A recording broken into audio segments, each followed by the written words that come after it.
Cinema అయితే కేక, వాయిలే పొదిలినాడు సినిమాని.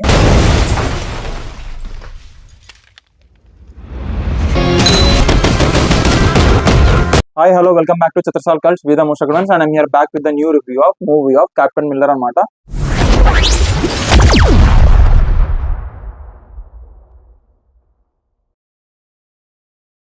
సో ముందుగా మీకు ఒక డౌట్ వచ్చి ఉంటుంది, నేను ఎక్కడ మూవీ చూసానని చెప్పేసి. నా కంపెనీ యొక్క ప్రాజెక్ట్ లొకేషన్ వచ్చేసి ఎక్కడ అంటే లైక్ చెన్నై అనమాట. సో అందుకని చెన్నైలో ఉంటాను కాబట్టి సో నేను మూవీ అనేది అక్కడ చూసాను. సో తమిళ్లో చూసాను మూవీ అనేది. సో మూవీ అనేది పర్ఫెక్ట్ గా అర్థమైంది. సో ముందుగా దాని గురించి డీటెయిలింగ్ లో పోతే ఫస్ట్ అండ్ ఫార్మోస్ట్ వచ్చేసి స్టోరీ గురించి మాట్లాడతాను. సినిమా అయితే క్యాక్ అనమాట. దాని తర్వాత వచ్చేసి ఏంటంటే సో ఆర్టిస్ట్ల విషయానికి and cinematography and production values and direction and acting skills of Dhanush గారు సో ఎంత పర్ఫెక్ట్ అంటే అంత పర్ఫెక్ట్ గా నటించారు. అండ్ ఒక బ్రిటిష్ కాలం నాటి స్టోరీ అంటే dacoit person with village versus British army అనమాట. సో ఎక్సలెంట్ గా డైరెక్ట్ చేశారు. ముందుగా ఆర్టిస్ట్ల గురించి మాట్లాడుకుందాం. ఎందుకంటే చాలా సినిమాల్లో ఒక హీరోకి స్కోప్ ఇవ్వడం లేకుంటే హీరోయిన్ కి స్కోప్ ఇవ్వడం అనేది జరుగుతుంది అనమాట. ఈ సినిమాలో ఎలా ఉండిందంటే లైక్ హీరోకి కాదు, ఒక పర్టికులర్ పర్సన్ కి, ఒక పర్టికులర్ ఆర్టిస్ట్ కి స్కోప్ ఇవ్వలేదండి.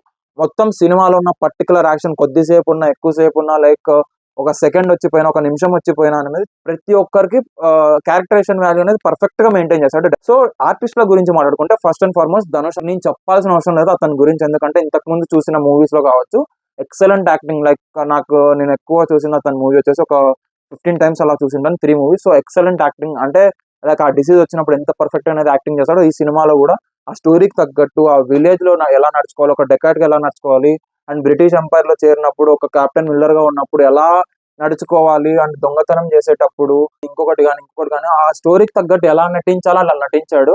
At the same time looks అయితే క్యాక్ పీక్స్ అనుకోవచ్చు. ఎందుకంటున్నానంటే ఆ జుట్టు ముడేసుకోవడం కానీ లేకపోతే ఆ గన్ను పేల్చడం కానీ చూడడానికి సన్నగా ఉన్న కరెంట్ దిగ షాక్ కొట్టిద్ది అంటారు కదా. సో అలాగా మెయింటైన్ చేశాడు అనమాట సినిమాలో. His action speaks more than his words అంటారు కదా. సో అలాగా అతని టాలెంట్, అతని స్కిల్, అతని యాక్టింగ్ ఎక్సలెంట్ గా ఉంది. ఎందుకు ఇన్నిసార్లు చెప్తానంటే నాకు అంతగా అట్రాక్ట్ చేసి నన్ను అంతగా నచ్చింది. అండ్ దాని తర్వాత వచ్చేసి శివరాజ్ కుమార్ అనమాట, పునీత్ రాజ్ కుమార్ గారి brother, elder brother. So excellent acting అంటే ఎంత పర్ఫెక్ట్ గా వాడుకోవాలో అంత పర్ఫెక్ట్ గా వాడుకున్నాడు డైరెక్టర్ అనమాట. సో సందీప్ కిషన్ గారి గురించి మాట్లాడుకుంటే ఎక్సలెంట్ యాక్టింగ్ స్కోప్ అనమాట. అంటే కొద్దిసేపు కనపడినా కూడా పర్ఫెక్ట్ గా అంటే పర్ఫెక్ట్ గా నటించినారు. హీరోయిన్ అనమాట, హీరోయిన్ అనకూడదు, ఒక ఆర్టిస్ట్ అనేద్దాం. ఎందుకంటున్నానంటే ఈ మాట సినిమా స్టోరీ వైజ్ కి సంబంధించి ఒక మంచి క్యారెక్టర్ అనేది తనకు వచ్చిందని చెప్పుకోవచ్చు. సో ఎక్సలెంట్ యాక్టింగ్ అనుకోవచ్చు తన విషయంలో. ఎందుకంటే ఇంత పర్ఫెక్ట్ గా వచ్చింది అంటే స్టోరీ వైజ్ కి తగ్గట్టు ఎవరైతే ఉండాలో హీరోయిన్స్ కానీ ఆర్టిస్టులు కానీ పర్ఫెక్ట్ సెలెక్షన్ చేసుకున్నారు. And Priyanka Mohan done her best అనమాట. యాక్షన్ సీక్వెన్సెస్ గురించి మాట్లాడుతున్నాం. యాక్షన్ సీక్వెన్సెస్ గురించి వచ్చేసి stunts and action sequences done by the Dileep Subrahmanyam అనమాట. ఎక్సలెంట్ అండ్ మైండ్ బ్లోయింగ్ అనుకోవచ్చు. అండ్ దాని తర్వాత వచ్చేసి బీజిఎం గురించి మాట్లాడుకున్నాం. Excellent BGM, mind blowing. అది నార్మల్ గా ఒక యాక్షన్ సీక్వెన్సెస్ ని ఇంకా బూస్ట్ అప్ అనమాట. ఒక బూస్ట్ బంప్ సీన్ కానీ లేకపోతే వేరే సినిమాల్లో చూడని ఒక యాక్షన్ సీక్వెన్సెస్ కూడా చూడడం జరుగుతుంది. అట్ ది సేమ్ టైం వచ్చేసి BGM, what I told you right, BGM is excellent and mind blowing. And music అంటే లైక్ సాంగ్స్ విషయానికి వచ్చేస్తే సో స్టోరీకి సంబంధించి సాంగ్స్ అంతగా అవసరం లేదు కాబట్టి ఇట్స్ ఓకే ఫైన్, ఎంతవరకు పెట్టాలో అంతవరకు పెట్టారు. బ్యాచులర్ మూవీ ఫేమ్ మన జీవి ప్రకాష్ గారు. సో ప్రొడక్షన్ వాల్యూస్ అయితే ఎంతవరకు వాడాలో అంతవరకు వాడుకున్నారు. సో ఎక్సలెంట్ యూసేజ్ అనుకోవచ్చు by the director. At the same time వచ్చేసి so first half slow narration జరిగింది. ఎందుకంటే మనకు ఆ స్టోరీ అనేది మన బాడీలో ఇంజెక్ట్ కావాలి అంటే మనం చూసే కొద్దీ క్యూరియాసిటీని పెంచాలి కాబట్టి, అట్ ది సేమ్ టైం ఆ ఎక్సైట్మెంట్, ఆ ఎంతూజియాజం ని పెంచాలి కాబట్టి స్లో నరేషన్ జరిగింది. ఇంటర్వెల్ అయితే కేక వాయిలే వదిలేసినాడు అనమాట. దాని తర్వాత వచ్చేసి heart of the movie last 40 minutes అనమాట. సో ఆ సినిమా చూసేటప్పుడు లాస్ట్ 40 minutes అనేవి చాలా ముఖ్యం. అంటే చూసే కొద్దీ ఐ ఫిష్ అనుకోవచ్చు ఫ్యాన్స్ కి, ధనుష్ ఫ్యాన్స్ కి కావచ్చు, లేకుంటే ఒక సినిమా ఫ్యాన్స్ కి ఐ ఫిష్ అనుకోవచ్చు. అంత బాగా పర్ఫెక్ట్ గా డైరెక్ట్ చేశాడు. సో లాస్ట్ 40 minutes అనేవి చాలా క్రూషియల్ రోల్ ప్లే చేస్తుంది. At the same time climax కూడా ఎక్సలెంట్ గా ఉంది.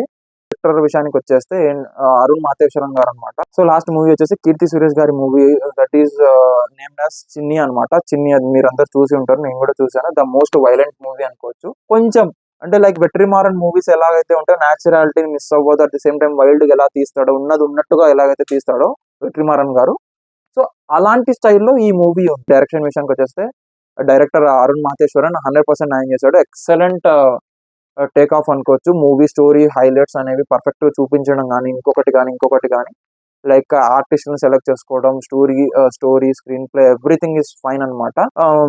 కొంచెం ఒక్క మైనస్ పాయింట్ అని కాదు, ఒక చిన్న డ్రాబ్యాక్ వచ్చేసి సో ఒక చిన్న విషయం చెప్పాలి ఏంటంటే ఒక మైనస్ పాయింట్ అని కూడా చెప్పాను, స్క్రీన్ ప్లే అనమాట. సో స్క్రీన్ ప్లే లో ఇంకా కొంచెం ఎక్కువ జాగ్రత్తలు తీసుకుంటే బాగుండు. సో ఓవరాల్ గా సినిమా అయితే కేక, వాయిలే పోతున్నాడు సినిమాని. ఆ guns etcetera etcetera everything is super and mind blowing అనమాట. ఆఫ్టర్ దట్ వచ్చేసి ఈ మూవీకి నేను ఇచ్చే రేటింగ్ 3.2 టు 3.7, 3.8 అనుకోవచ్చు. Okay, so this is all about the movie review of Captain Miller, acted by Dhanush గారు. Excellent acting of him. So signing off. Take care, stay safe, yours Mani. Bye.